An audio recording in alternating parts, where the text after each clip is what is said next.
Түркі кеңесі диаспора істеріне жауапты министрлердің 4-ші кездесуі Қазақстанда өтетін болды.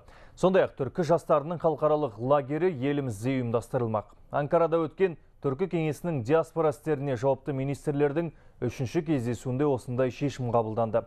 Толығырақ Түркиядағы меншікті тілшіміз Мерует Қанағат таратсын.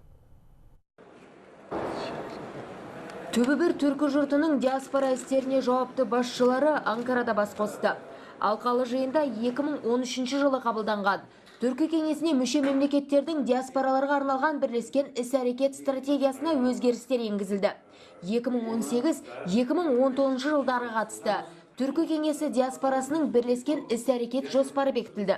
Сондай-ақ, түркі тілдес елдері ынтымақтастық кеңесінің сала бойынша кезекті отырысын Түркістанда өткізу жайында ұсыныс бір ауыздан қолдау тапты. Біздің тарапымыздан ұсынылған мәселелердің бәрі қолдау тапты.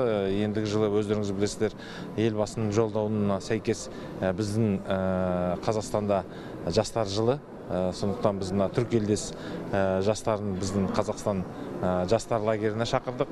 Сондай түркі тілдес жастарының лагерін өткізу туралы шешім қабылдады.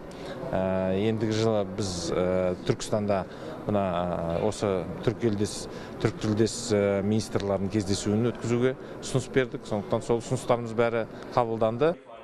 Жалпы түркі тілдес елдер ынтымақтастық кеңесіне мүше 4 мемлекеттің шетелдерде 15 миллионнан астам отандастары өмір сүруде. Бұл үлкен әлеует. Осы себепті бұл қауымды назардан тыс қалдыруға болмайды.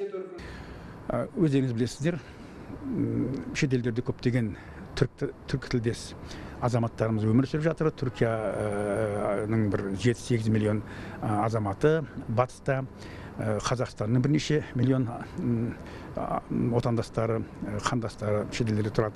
Азербайжанның, Қырғызстанның да көптеген миллиондаған азаматтары шетелде тұрады. Әрине, бұл қауымды тыс қалдыруға болмайды. Олармен қарым-қатынасты жақсы тығыз ұстауымыз керек.